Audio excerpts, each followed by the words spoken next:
But challenges from your teammate Chase Briscoe at the end of the race, and a couple moments you were back in traffic because of the format. What was it like knowing that you were going to have that battle going on? But yeah, it was a hard-fought day. You know, I've been having the stomach bug bad the last 2 or 3 days, so I didn't know how today was truthfully even going to go. And yeah, I mean, I liked it. It really it challenged us to have to go through traffic. I mean, otherwise, I mean, you know, you could go out there and you could lead a bunch of laps. Classless, that is the word Chase Briscoe used. Not frustrated, not emotional, not competitive trash talk. Classless. And he was not describing a rival from another organization. He was describing his own teammate. Denny Hamlin wins the NASCAR All-Star Race at Dover Motor Speedway, collects $1 million, and then allegedly walks over to his Joe Gibbs Racing teammate, the man who just pushed him to the absolute limit for 200 laps, and tells him he is still not Cup Series level. Briscoe repeated that to reporters standing outside the No. 19 hauler, and you could hear the genuine fury in his voice. This was not a misunderstanding. This was not competitive banter between two guys laughing it off. This was a teammate conflict inside one of NASCAR's most powerful organizations, and it is not going away. To understand why this moment landed the way it did, the setting has to be established precisely. Dover Motor Speedway, the Monster Mile, hosted the All-Star Race for the first time in 2026.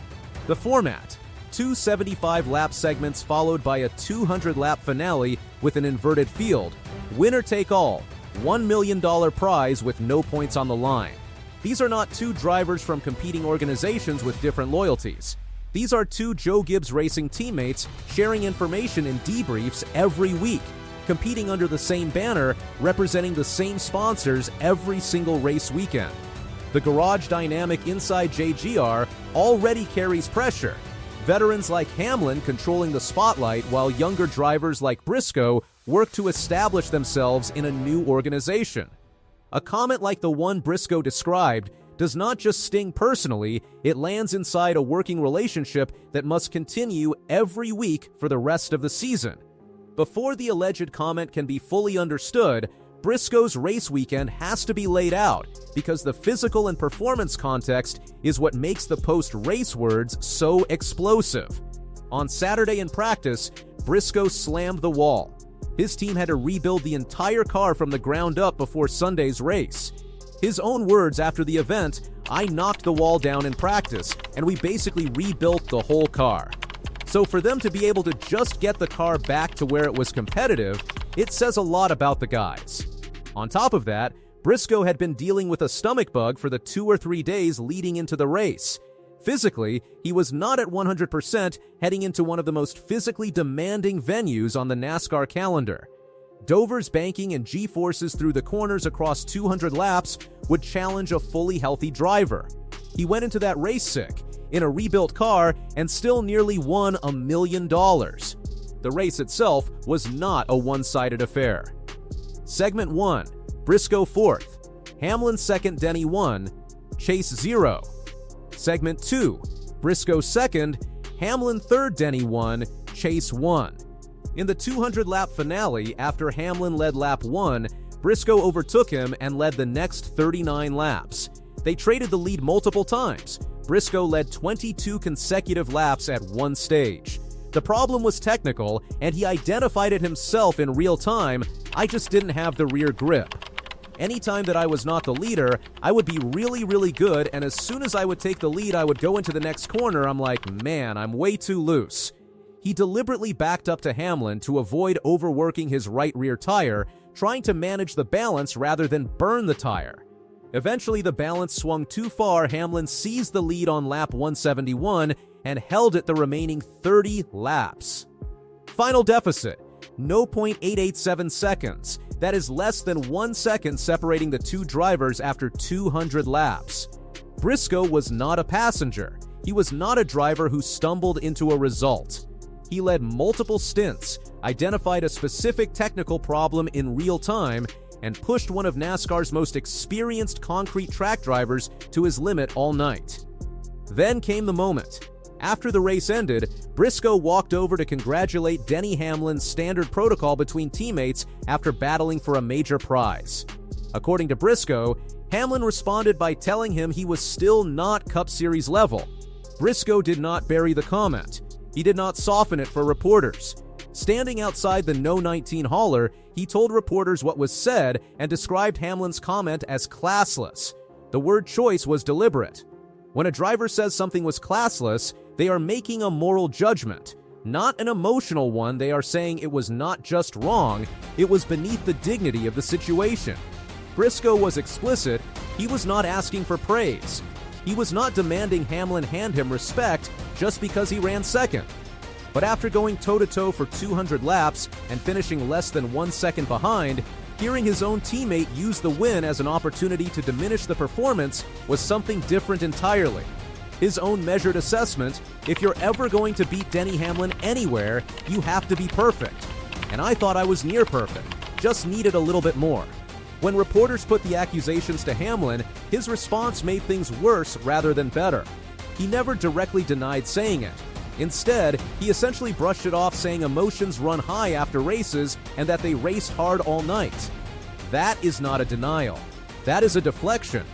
In any controversy, I didn't say that is the most powerful response available to someone falsely accused. Hamlin chose not to say that.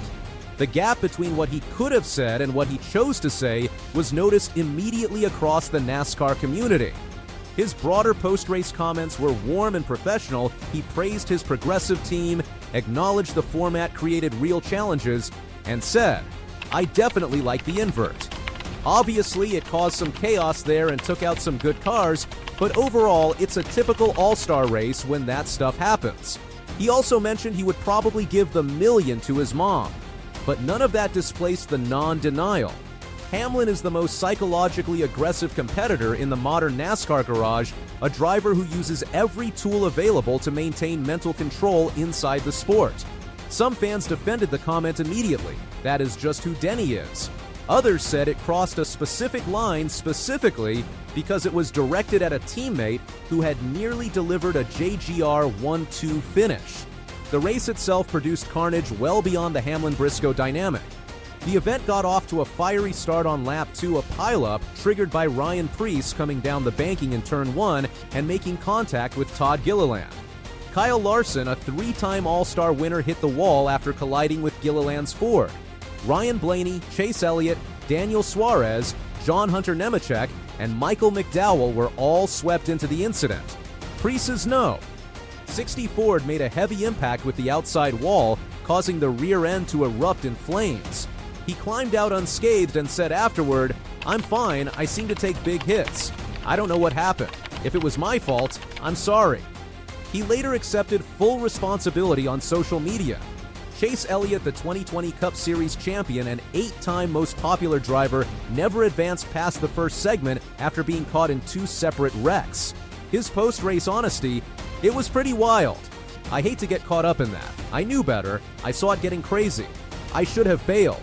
Ross Chastain was eliminated in a 3-car crash on the 6th lap of the second segment and offered a nuanced assessment: "We weren't passing anybody, but we were able to maintain," which has not been the case for this downforce package. The car drove a lot better, so a lot to look forward to.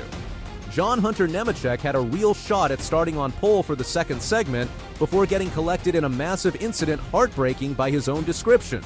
Kyle Larson eventually retired with 60 laps remaining due to a power steering failure.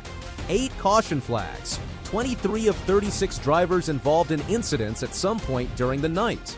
Eric Jones completed a top 3 sweep for Toyota, with Austin Dillon and Connor Zilisch rounding out the top 5. Briscoe offered the most candid assessment of the format itself: "It just didn't feel like an all-star race. It was so long. When we got done with the 2 75-lap runs, it was like, holy smokes, we have another 200 laps of this." That is genuine feedback from a driver who competed throughout the entire event. Meanwhile, Hamlin's 3rd consecutive Dover win, after points victories there in 2024 and 2025, made him the 2nd oldest All-Star Race winner in history at 45 years old, behind only Mark Martin, who was 46 in 2005. Briscoe currently sits 17th in the Cup Series standings and brings 5 career Cup wins to this partnership, including the 2024 Cookout Southern 500 at Darlington and a Talladega victory that punched his ticket to the 2025 Championship 4. He is not an unproven commodity. he has won at the highest level and pressure moments. His post-race reflection on the bigger picture: this is what we should be doing week in and week out.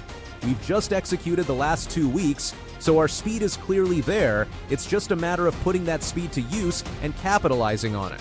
So yeah, really excited for next week. The next race is the Coca-Cola 600 at Charlotte Motor Speedway on May 24, 6 p.m. ET on Prime Video, the longest race of the season. If Briscoe runs at the front at Charlotte the way he ran at Dover, the answer to the alleged comment will not come in a press conference. It will come on the track.